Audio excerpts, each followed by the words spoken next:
Vamos a estar leyendo hoy, mis hermanos, de Isaías 9, versículos del 1 al 6. El título del sermón de hoy es El Príncipe de Paz. Y la palabra del Señor dice de la siguiente manera: Pero no habrá más melancolía para la que estaba en angustia como en tiempos pasados. Él trató con desprecio a la tierra de Zabulón y a la tierra de Neftalí, pero después lo hará gloriosa por el camino del mar al otro lado del Jordán, Galilea de los gentiles. El pueblo que andaba en tinieblas ha visto gran luz.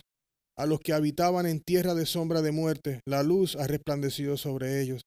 Multiplicaste la nación, aumentaste su alegría, se alegran en tu presencia como la alegría de la cosecha, como se regocijan los hombres cuando se reparten el botín, porque tú quebrarás el yugo de su carga, el báculo de sus hombros, y la vara de su opresor como en la batalla de Madián.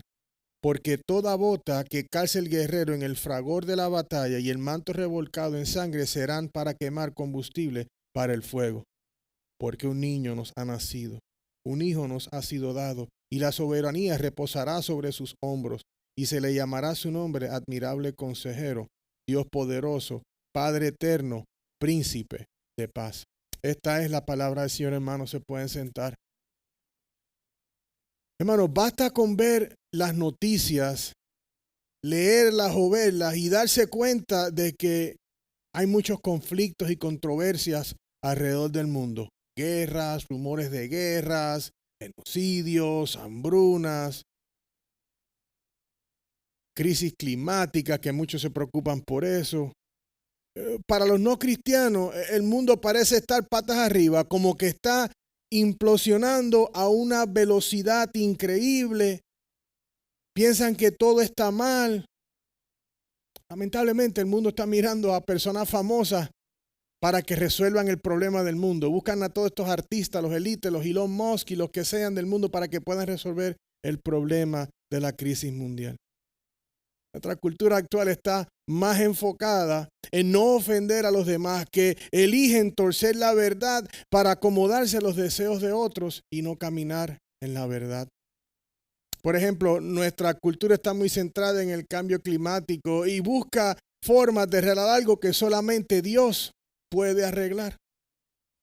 Otros están centrados en los pronombres de las personas que poco a poco se están alejando cada vez de los valores bíblicos. Muchos otros desean la paz mundial y acontecimientos como las guerras que están sucediendo.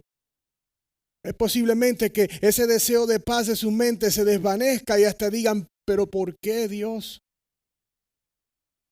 El mundo simplemente quiere paz.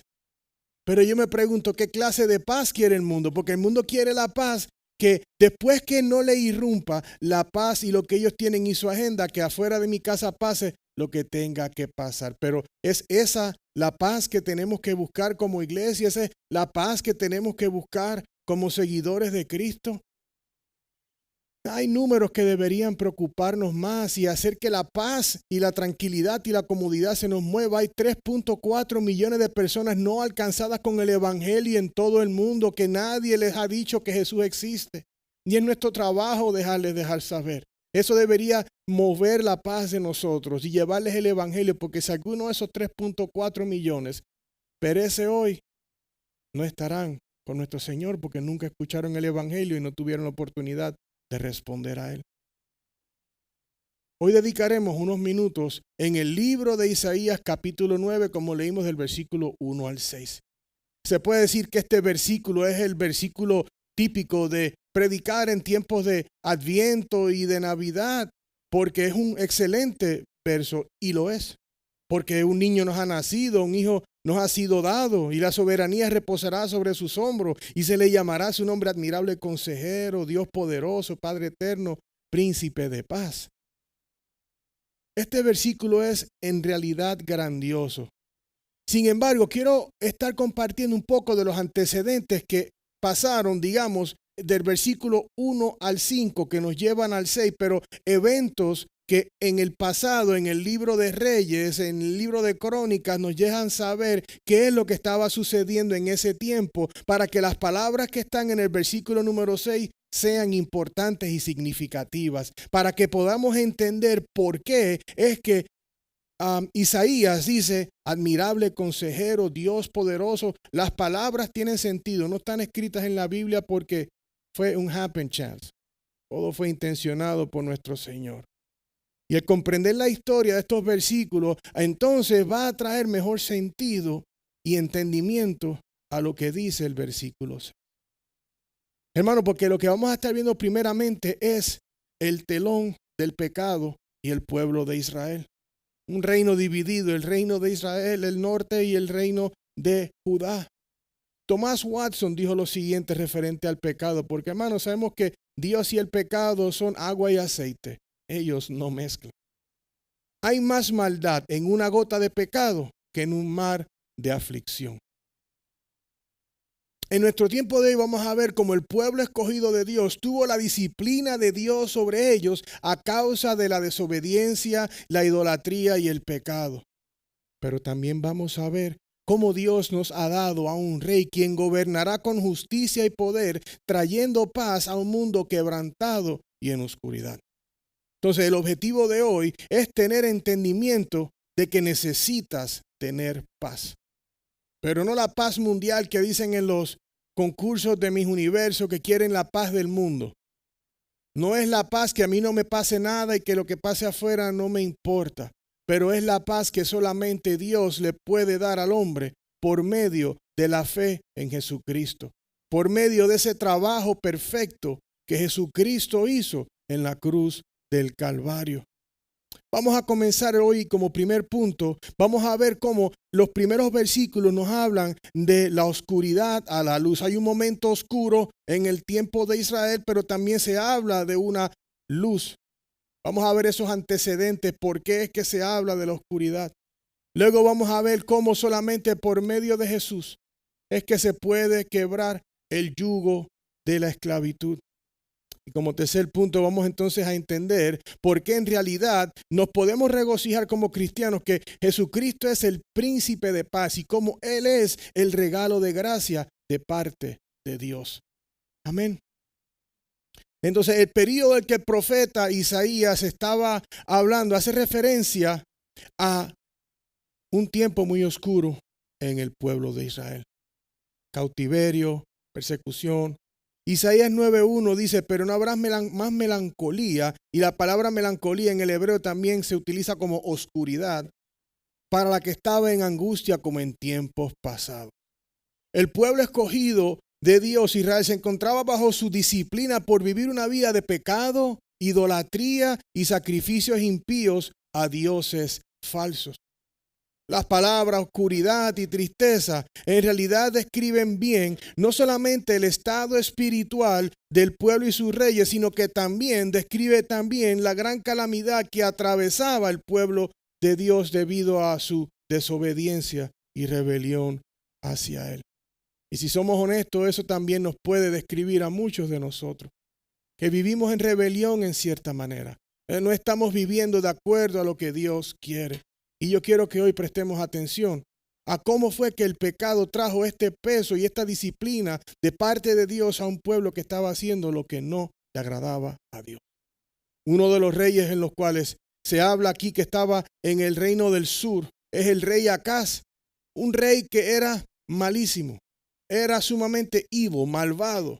Hijo de Jotán, él llegó a la edad de 20 años a ser rey junto con su padre durante 4 años. Fue estimadamente en el año 735 a.C. hasta el 731.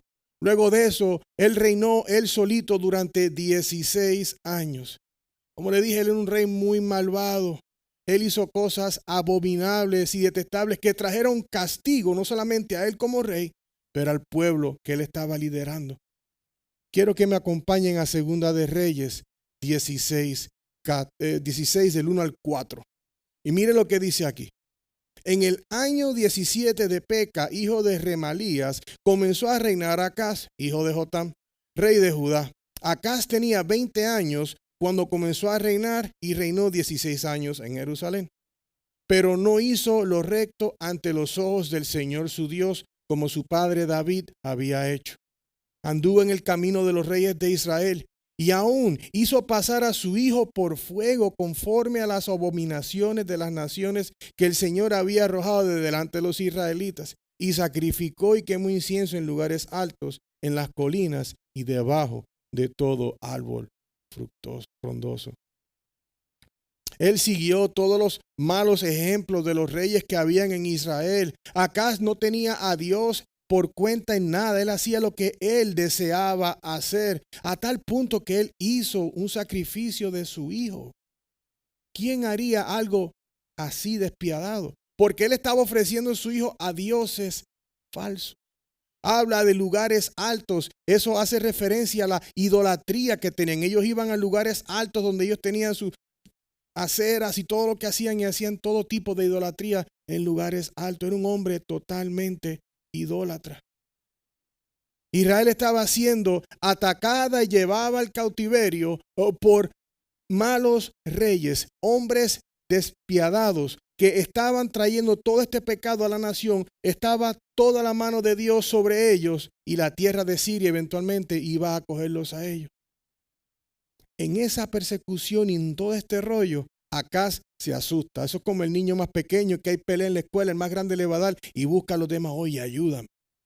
Bueno, él decide ir a hablar y hacer el movimiento más tonto de su vida. Él fue a hablar con el rey de Asiria, con Tiglat-Pileser, y le dice, mira, tengo este problema, necesito que tú me ayudes. Mire lo que sucedió aquí en 2 de Reyes 16:7. Él le dice, soy tu siervo y tu hijo. Sube y líbrame de la mano del rey de Siria y de la mano del rey de Israel que me atacan. ¿No es Dios a quien acá necesitaba ayudar y buscar ayuda en vez de la oposición? Que eventualmente ellos fueron los que tomaron posesión a Siria de ellos y los tuvieron en cautiverio.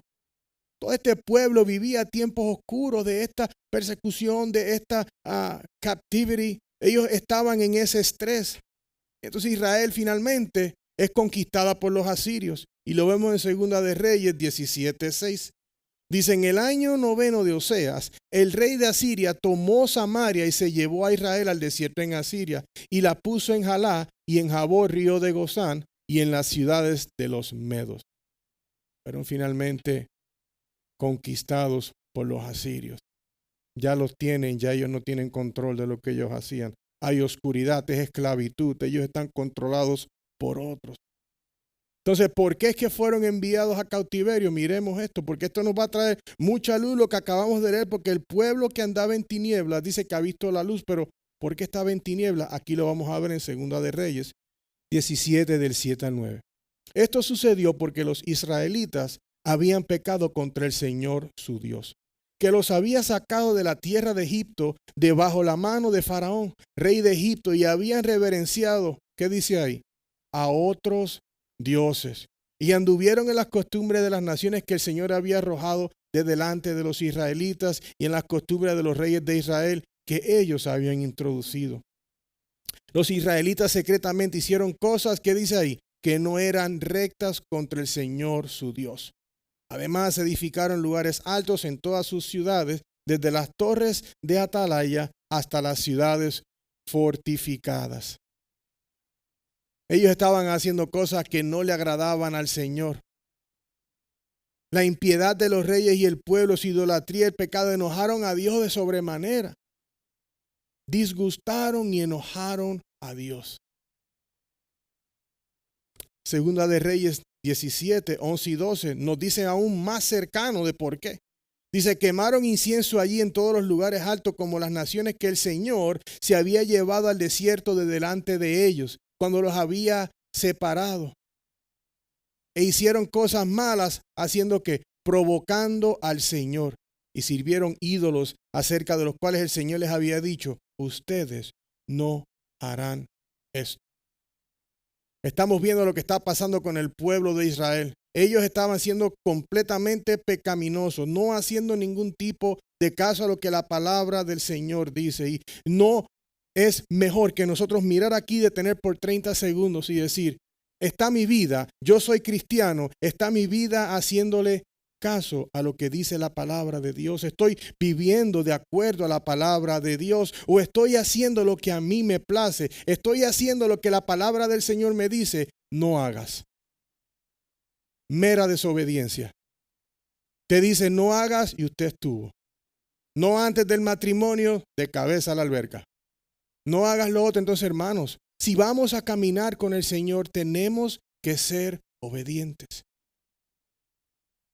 Es así que muchas personas viven su vida, haciendo cosas las cuales Dios ha dicho que no deben hacer. Y después decimos, ¿por qué? Bueno. Entonces yo le quiero preguntar, ¿qué es lo que reconoces que tienes que dejar de hacer que no le agrada al Señor? ¿Qué es lo que tienes que dejar? Aunque este pueblo vivía en pecado, pudieron ver la misericordia de Dios sobre sus vidas. Segunda de Reyes 17:13. Mira lo que dice aquí. El Señor amonestaba a Israel y a Judá por medio de todos sus profetas y de todo vidente, diciendo: vuélvanse de sus malos caminos y guarden mis mandamientos, mis estatutos, conforme a toda la ley que ordené a sus padres y que les envié por medio de mis siervos los profetas. El pueblo de Israel no escuchó, ni siquiera hizo caso a las palabras del profeta que venían de parte de Dios. No solamente eso, pero acompáñenme a Isaías capítulo 7. Tenemos la gran porción del capítulo 7, que es un mensaje que Dios le envió al rey Acaz por medio de Isaías, y con todo y eso, Acaz dijo, no, yo no puedo hacer eso porque no le hizo caso a las palabras del Señor. Dice, entonces el Señor le dijo a esto en el versículo 3, sal ahora al encuentro de Acaz, tú y tu hijo Sear-Jasub, al extremo del acueducto del estanque superior en la cabeza del campo del Batareno, y dile, cuídate y ten calma.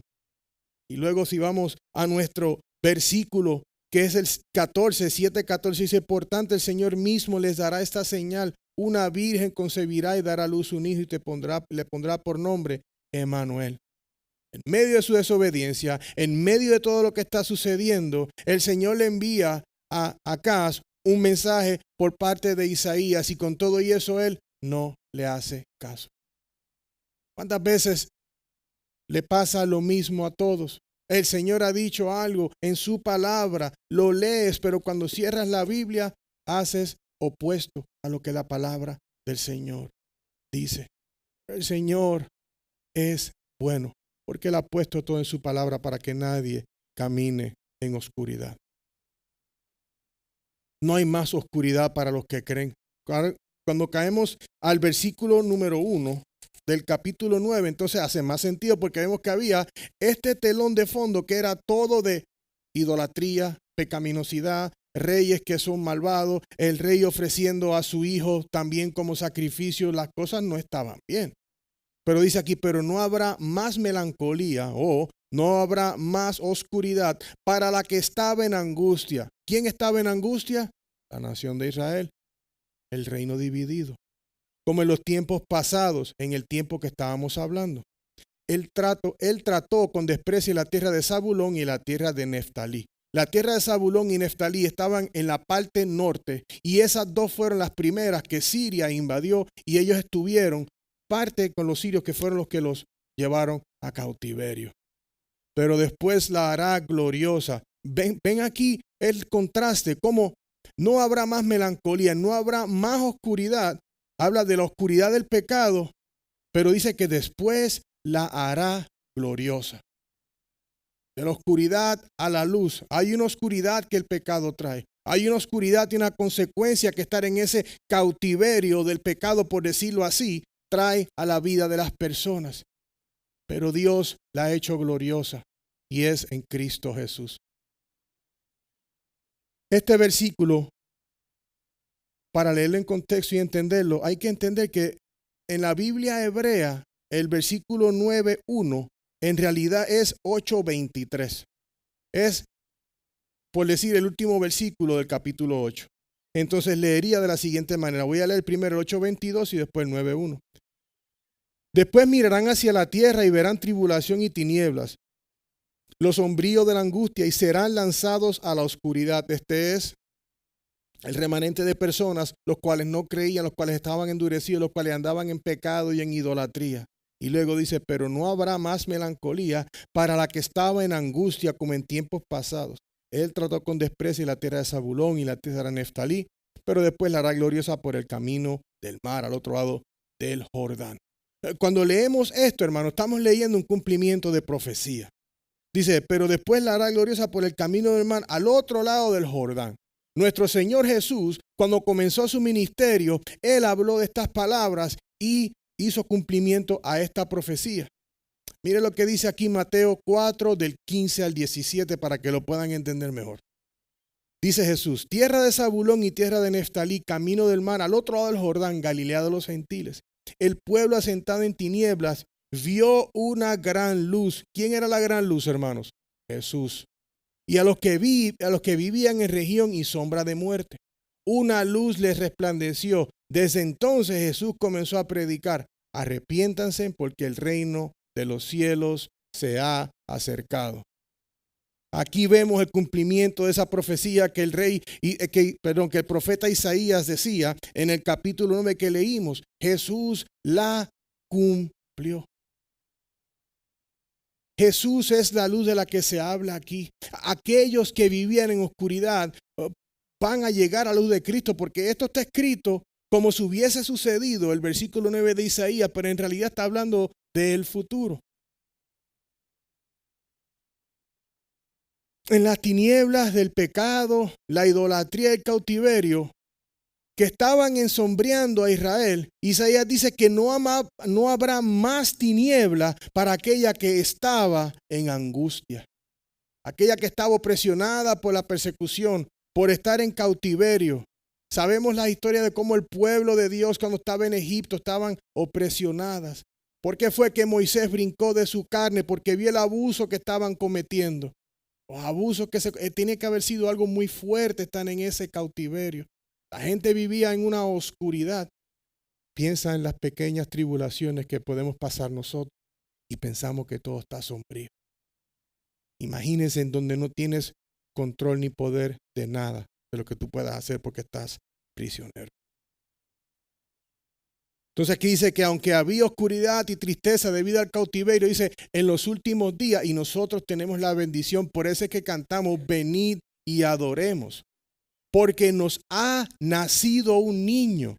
Ya poco a poco estamos viendo cómo se ve mejor esta escritura. Porque cuando tú estás viendo ya en la sombra, al lado de lo que pasó en Israel, cómo ellos estaban en cautiverio, cómo todos esos reyes malvados y todo lo que estaba sucediendo, esa gran debacle de pecado que había, cuando uno lee, porque un hijo nos ha nacido, un hijo nos ha sido dado, ya empieza a hacer más sentido.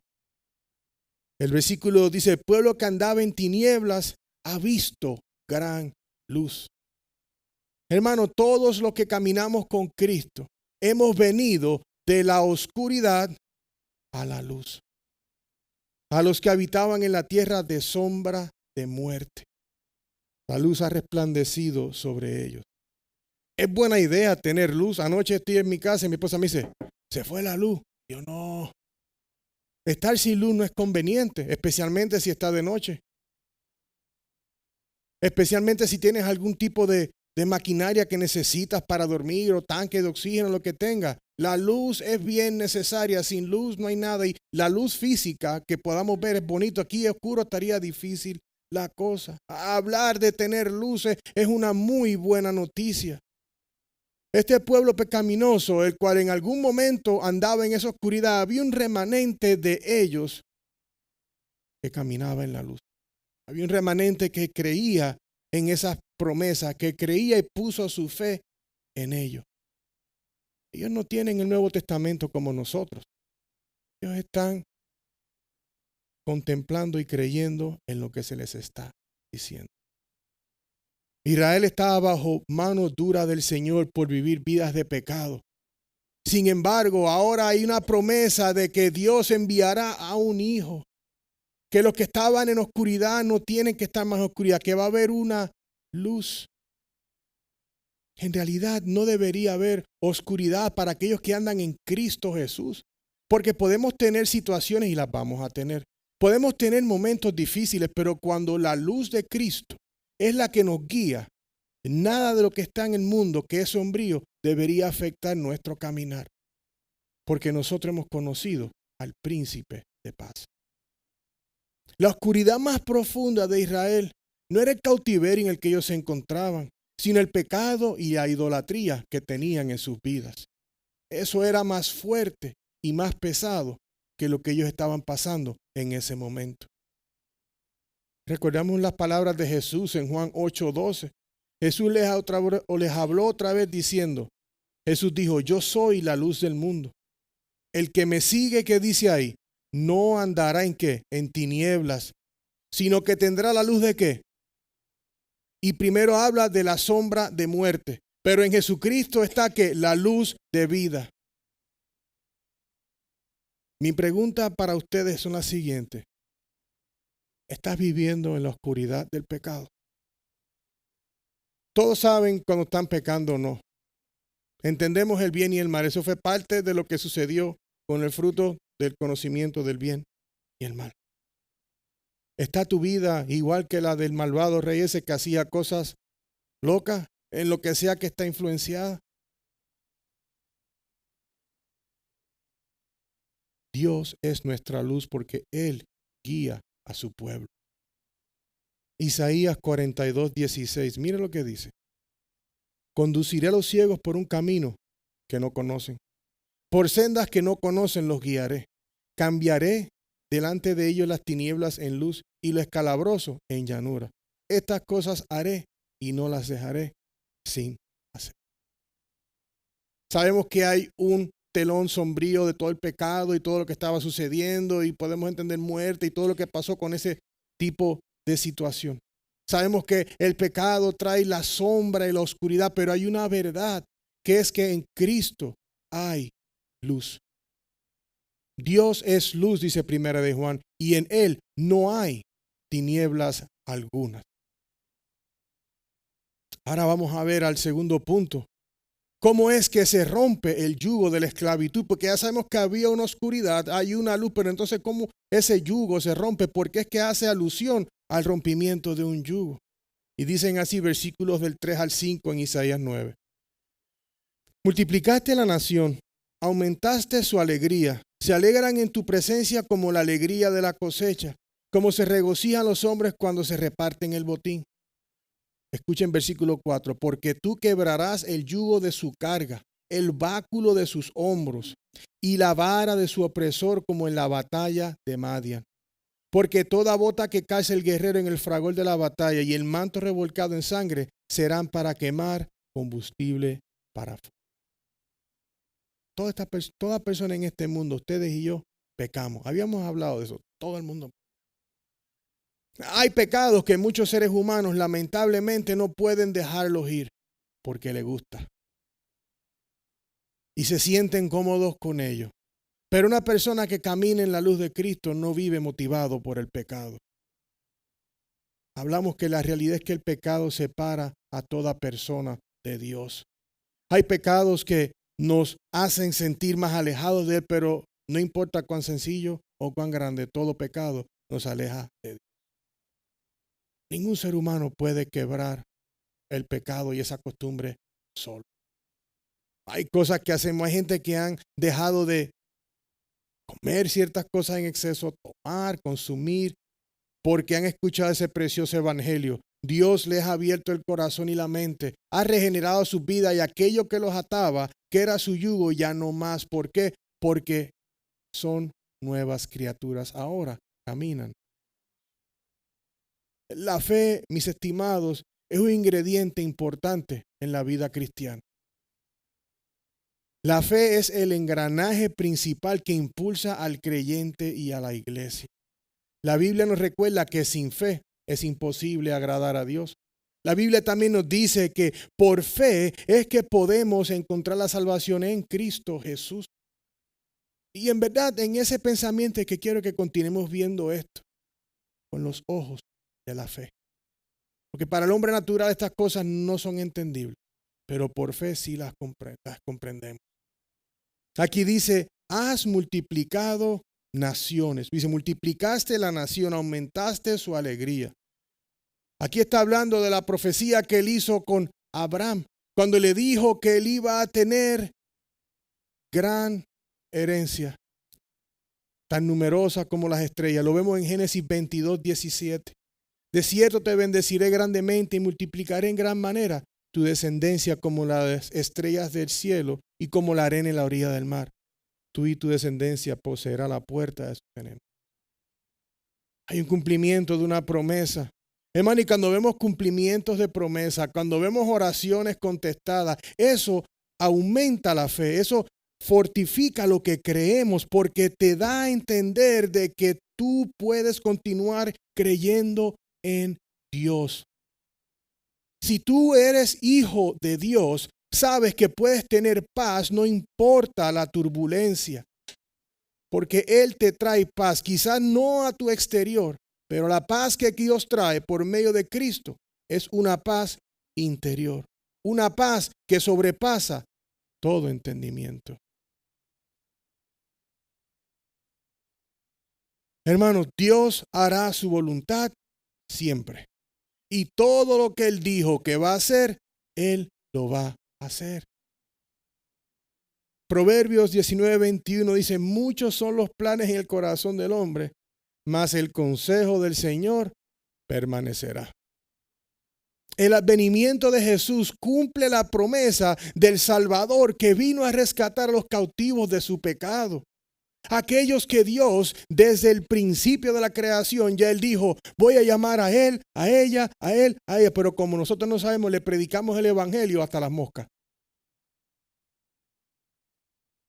Segunda de Corintios 1:20. Por tanto, como sean las promesas de Dios, en Él todas son sí. Por eso también por medio de Él es nuestro amén. Para la gloria de Dios por medio de nosotros.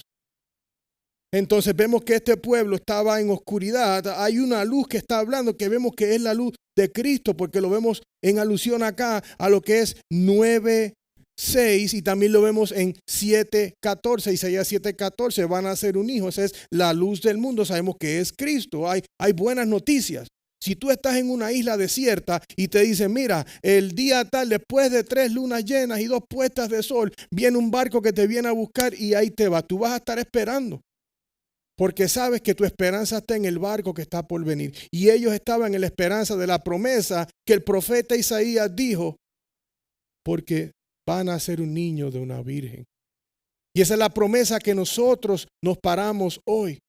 Porque el hijo de la virgen ya nació y estamos esperando como iglesia su segundo advenimiento. Puede venir hoy y mejorar nuestros planes de Navidad. Pero quiero comer tacos primero. Así. Luego habla de mayor alegría.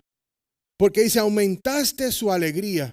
Cuando alguien nos mejora el estado de ánimo, nos sentimos bien porque nos da alegría y uno está como que más contento y hasta una mala canción suena como una preciosa melodía. Entonces, con el telón de fondo del cautiverio, del pecado, de todas estas cosas que están pasando, la llegada de la luz al mundo es una buena noticia. Porque trae esperanza y alivio a una oscuridad que ellos estaban viviendo. Porque estaban cautivos y no tenían esperanza. Entonces dice que el envío de esta luz, dice, se alegrarán en tu presencia como la alegría de la cosecha. Toda persona que es agricultor y su cosecha ya se dio, está tiempo de alegría porque dice, tengo tomates, tengo lo que fuese. Es el tiempo de regocijarte en ese trabajo de la semilla, de trabajar el terreno y esperar. Y la alegría que hay en el tiempo de la cosecha es algo increíble porque vas a comer del fruto de la tierra que ella te está dando. Y luego habla también, se regocijarán como los hombres cuando se reparten el botín. Hombres guerreros, hombres que pero se ganaron esa batalla, van a festejar el botín porque ellos están celebrando su victoria. Hay un gran sentir de alegría, le ganamos a no sé quién. Mira, aquí está, le trajimos esto y lo otro, y le quitamos las espadas. El regocijo de esa cosecha, el regocijo de esa victoria de un guerrero es la alegría con la cual este pueblo ha sido multiplicado. ¿Por qué? Porque ellos pueden creer en algo que sí va a suceder para ellos y para nosotros, algo que ya sucede. Si hay una generación que tiene evidencia sobre evidencia de lo que la palabra del Señor dice, somos nosotros. Y por eso me da dolor de barriga, le decía el hermano Abraham los otros días, me da dolor de barriga cuando la gente sigue a gente que no les hablan de la Biblia y le dice, vente, dame $50 y la vida te irá mejor. No te va a ir mejor, te lo aseguro. La venida de Jesús a este mundo es un tiempo de cosecha para los que están en él. Y puede ser tiempo de cosecha para aquellos que Dios les abre los ojos del entendimiento, vienen a la fe, porque vas a comer de frutos que tú no sabías que habían. ¿Cuántas cosas descubrimos y aprendemos en la palabra cuando el Señor abre nuestros ojos? Ya no queremos comer de las comidas con calorías pecaminosas y queremos comer de su palabra. Queremos caminar en la luz. No queremos utilizar vocabulario florido. No queremos ver televisión o cosas que ofendan a Dios y así podemos continuar hablando. Porque no es algo que dejamos de hacer para hacernos sentir bien. Es algo que cuando no lo hacemos porque decimos, eso no honra a Dios. Cuando un pecador se arrepiente y ve la luz de Cristo, hay gozo. Tanto en la persona, pero en el cielo. Lucas 15:7 dice, les digo que de la misma manera habrá más gozo en el cielo por un pecador que se arrepiente que por 99 justos que no necesitan arrepentimiento. Ese gozo que hay, ¿no? Hermanos, hay gran gozo en Cristo. El apóstol Pedro nos dijo también en Primera de Pedro 1:8, a quien sin haber visto ustedes lo aman, y a quien ahora no ven, pero creen en él y se regocijan grandemente. Mire cómo él dice, con gozo inefable y lleno de gloria. Imagínate, eso es triple bueno. Por eso les digo, confía en el poder de Dios, como vamos a ver en el versículo 4 y 5, porque dice, porque tú, o sea, está hablando claramente el profeta, porque tú no es un jugador de basquetbol, tú no es Elon Musk, tú no es Apple, tú no es tu abuelo, no, porque tú estás hablando de Dios. Porque tú quebrarás el yugo de su carga, la carga que el pueblo de Israel, aquellos perseguidos, estaban llevando de ellos.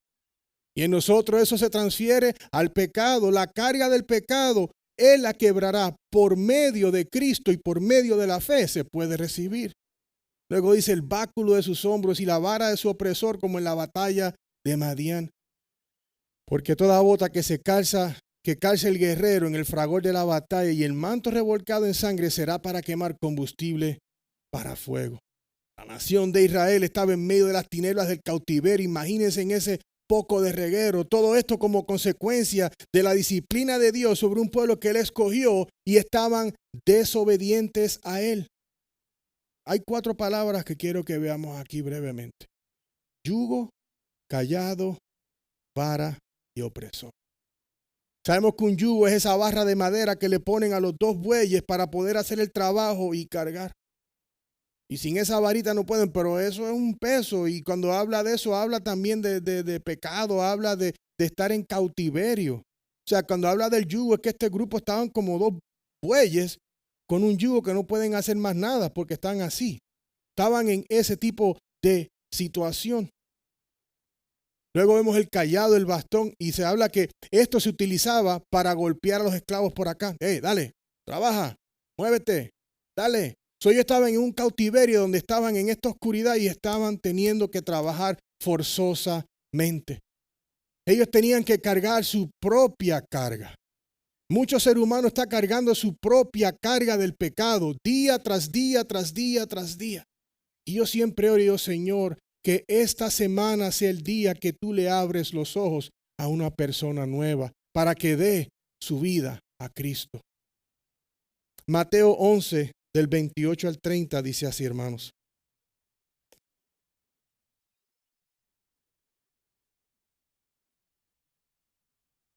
Vengan a mí todos los que están cansados y cargados, y yo los haré descansar.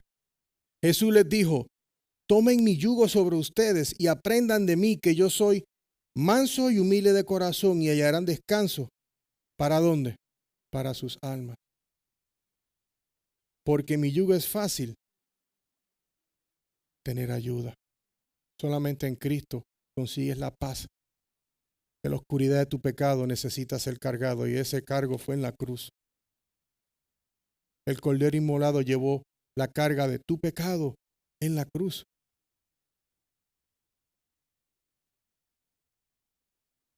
Opresor. Esa palabra opresor en hebreo es un capataz. Ese era el que estaba ahí, pero dándole con el yugo.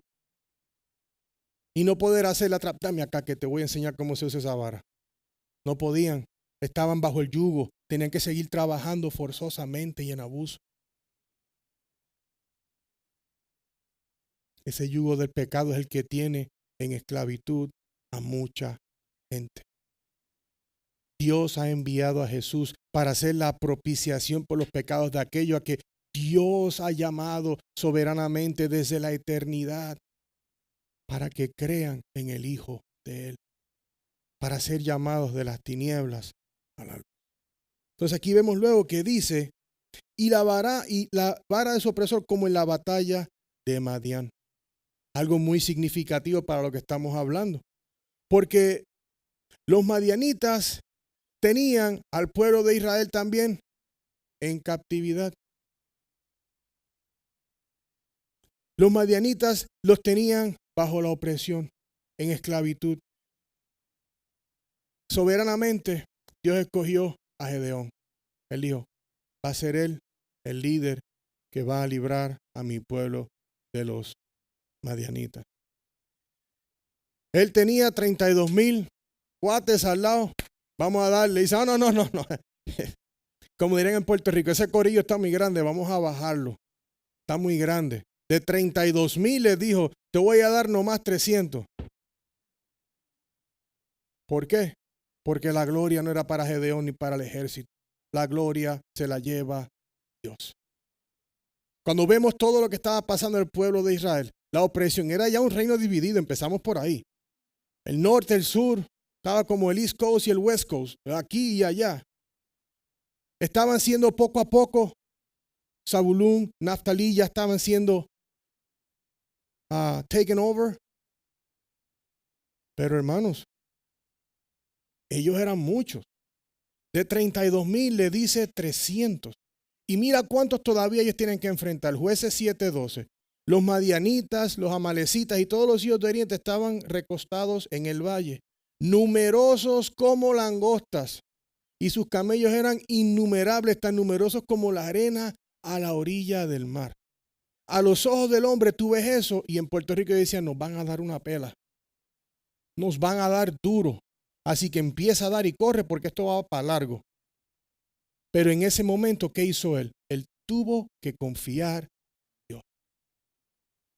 Y es lo mismo que estamos viendo ahora, según vamos a ir caminando, poco a poco estamos caminando hacia el verso número 6. Porque Gideón se derrota a los medianitas con 300 y trompetas. Dios le da el pueblo a él. ¿Y quién se lleva la gloria? Dios. Hay que confiar en Dios. Isaías 41:10 nos anima a todos. Dice, no temas porque ¿qué? Yo estoy contigo, no te desalientes porque yo soy tu Dios. Te fortaleceré, ciertamente te ayudaré. Sí, te sostendré con la diestra de mi justicia. Hermanos, la batalla del pecado se gana a través de Cristo. Y cuando leemos nuevamente la primera oración del versículo 6, porque un niño nos ha nacido. ¿En serio? ¿Con eso vamos a batallar con esto? Con un niño. Luego dice, porque toda bota que calce el guerrero en el fragor de la batalla y el manto revolcado en sangre serán para quemar combustible para fuego. No hace falta ninguna espada, no necesitamos a Spider-Man que venga a guerrear por nosotros, no necesitamos a un hombrote con puro músculo. Eso no es lo que está buscando Dios para ganar la batalla que necesitamos que se nos ayude a ganar. La batalla del pecado y la oscuridad de nuestro pecado y nuestra maldad solamente se gana con ese niño que nació en el pesebre, que no es un niño, es el Hijo de Dios, Dios hecho hombre. Pero para el mundo no vidente, piensan que es un bebé. Pero para nosotros es el Hijo de Dios. Israel no necesitaba o necesita guerrero para ganar la batalla y ser liberado del yugo de la esclavitud. Toda nación, tribu, lengua y persona necesita a Cristo Jesús para ser liberado del yugo del pecado. La batalla se gana solamente gracias a la gracia de Dios sobre el pecador. La gracia de Dios es tan grande. Siempre recuerdo la canción casi a diario. Mis faltas son muchas, su gracia es mayor, hermano. Solamente Dios tiene el poder para salvar a los pecadores que viven en la oscuridad de su pecado. Ningún hombre puede salvarse a sí mismo. Porque si fuera por nosotros, inventaríamos pecados nuevos, que ya casi lo hacen.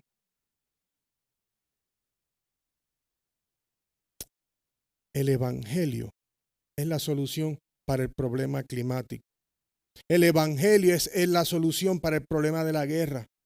El Evangelio es la solución para la falta de paz que hay en el mundo. El Evangelio es el antídoto para todo. ¿Por qué? Porque en Cristo hay paz. ¿Por qué? Bueno, vamos a seguir viendo, pero es que Él es el príncipe de paz. Él no es un representante, Él no tiene acciones, Él es el príncipe de paz. Entonces ahora vamos a ver como tercer punto, cómo el príncipe de paz es el regalo de gracia de Dios, porque si la palabra en Romanos 1:16 dice que el Evangelio es el poder de Dios para la salvación, para todo aquel que cree, primeramente al judío y luego al gentil. Y en los gentiles estamos nosotros y le tenemos que dar la gloria a Dios por eso.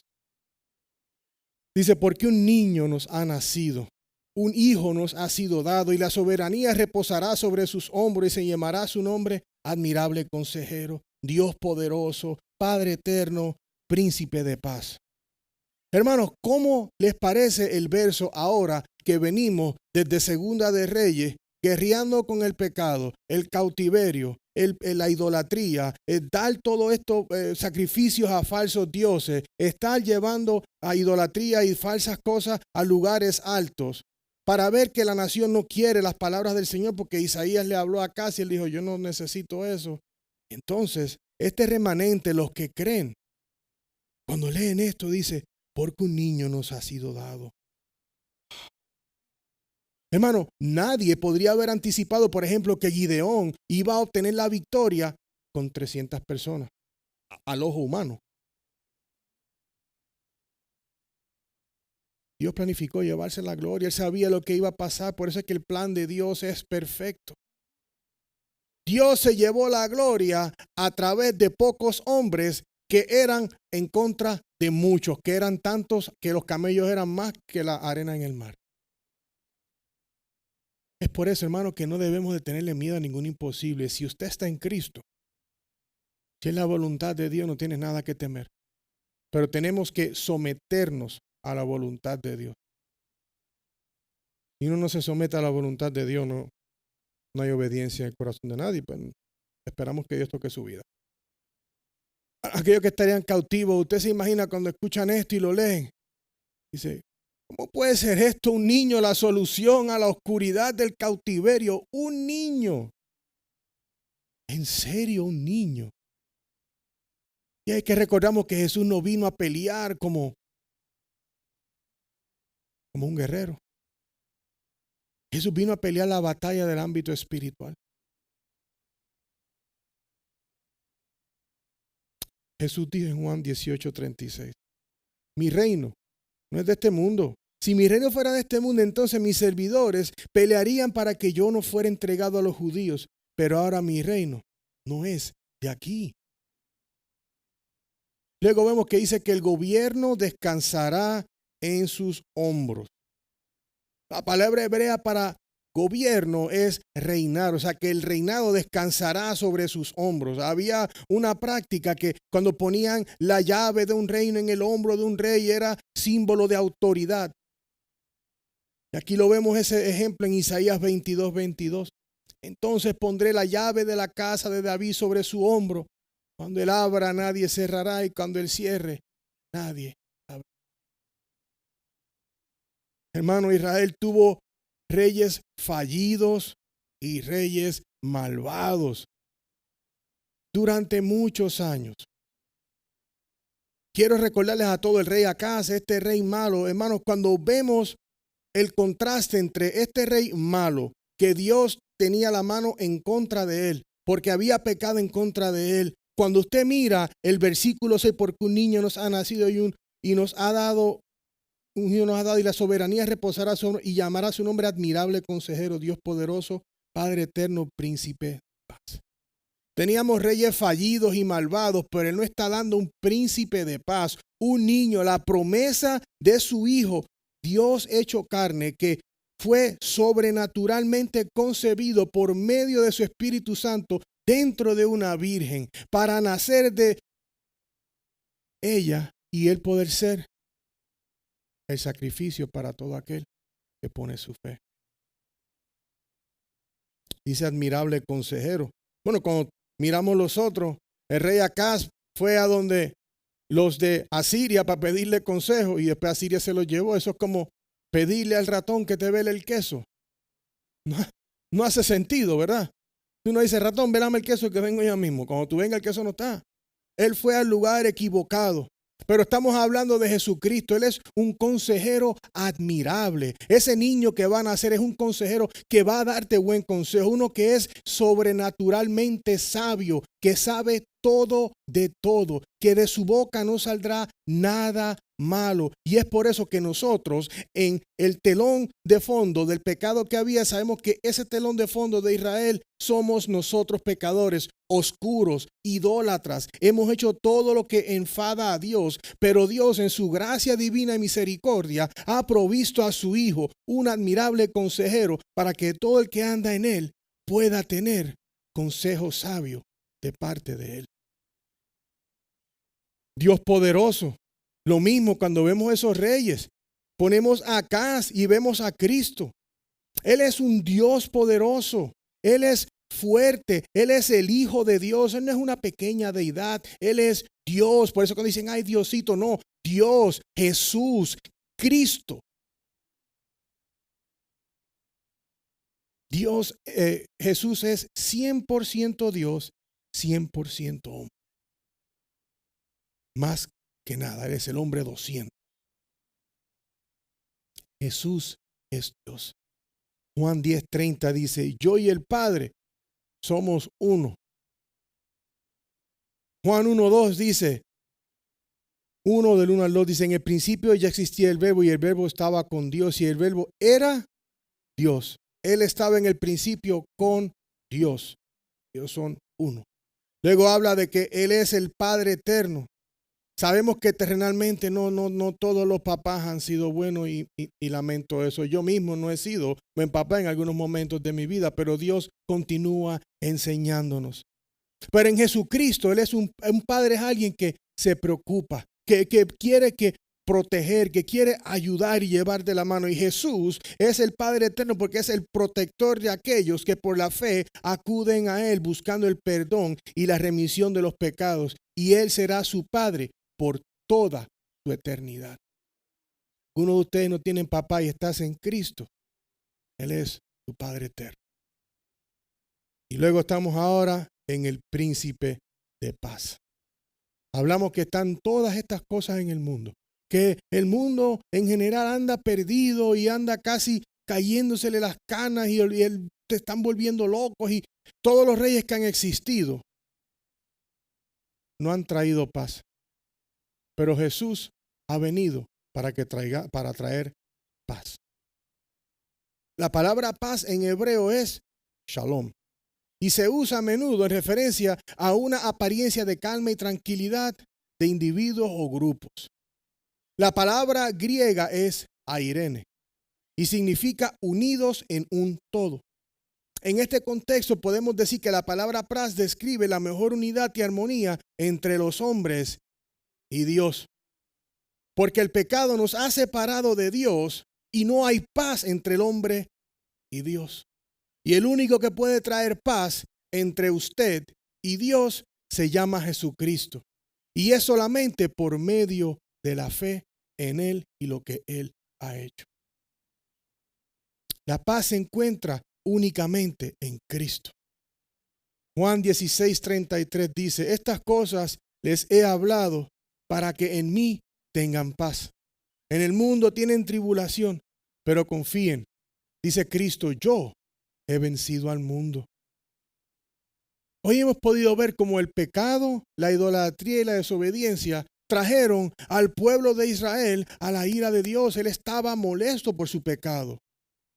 Dios los entregó a los asirios para que estuvieran en cautiverio por las atrocidades pecaminosas que ellos estaban haciendo. Viendo la historia bíblica de lo que pasó con este pueblo, la oscuridad que ellos vivían y cómo Dios no simpatizaba con eso. ¿Usted cree que Dios le agrade su pecado o el mío? Entonces, hermanos, si hay algo que tienes que dejarle a Dios, yo le pido al Señor que toque tu alma hoy y lo dejes a los pies de la cruz hoy. Orgullo, lo que sea que tienes. Quiero que contemples eso. Porque sí hay una oscuridad, pero como dice la palabra, pero no habrá más melancolía para los que estaban en angustia. Estaban, pasado. Quizás estás en la angustia, quizás estás caminando no con el Señor. Pero si sientes que el Señor te ha tocado el corazón y dices: caramba, yo veo mi pecado como nunca antes lo había visto. Y veo que solamente Jesucristo es la forma para yo ser perdonado, y todo por medio de la fe. Sabemos que lo más bonito del día de hoy es poder celebrar una Navidad y regalo. El mundo hace eso. Nadie celebra nada de eso. Pero nosotros observamos la llegada del Hijo de Dios a un mundo que estaba en tinieblas y oscuridad, para que por fe pueda ser perdonado y vivir una relación con Dios, para que Cristo sea el que traiga la paz entre usted y Dios.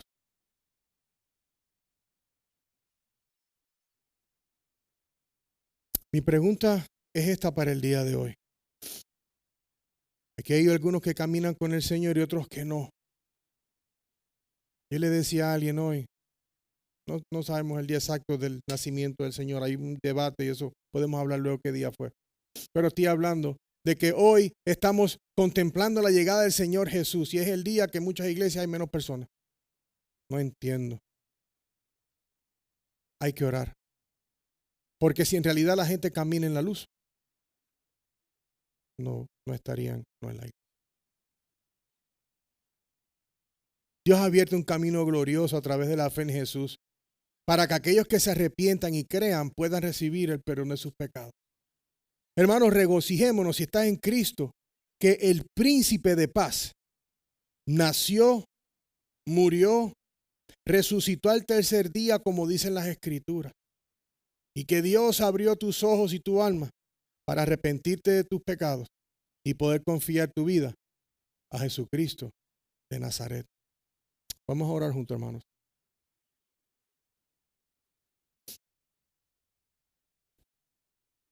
Señor bendito y poderoso, gracias Dios, porque en el día de hoy, Padre, hemos visto cómo, Padre, la oscuridad del pecado y todo lo que estaba sucediendo, Padre, en la historia del pueblo escogido tuyo, Señor. Sucedió, Padre, porque ellos se dieron a la idolatría. Una y otra vez, Señor, tu pueblo fue liberado y fue tomado otra vez en cautiverio. Padre, oramos en este momento, Señor, por cada persona en este lugar. Señor, tú sabes el corazón de cada persona aquí. Yo te pido, Espíritu Santo, que en el día de hoy, Señor, cualquiera que tenga un pecado o un peso que sabe que está dándole peso, Padre, que deje de cargarlo solo, se arrepienta y venga a los pies de Cristo, mi Señor. Padre, ruego por esas almas, Señor, que han oído el Evangelio hoy por primera vez en una forma más clara. Padre, te pido que le abras los ojos y los traigas a ti. Padre, te damos las gracias, Señor, porque podemos regocijarnos en Cristo Jesús. Gracias, Señor, que nos has dado a un hijo, que nos has dado la soberanía que reposa en sus hombros, Señor. Y te damos las gracias, Señor, porque sin Jesucristo no somos nada, Señor. Gracias, mi Dios, en el nombre poderoso de Jesús.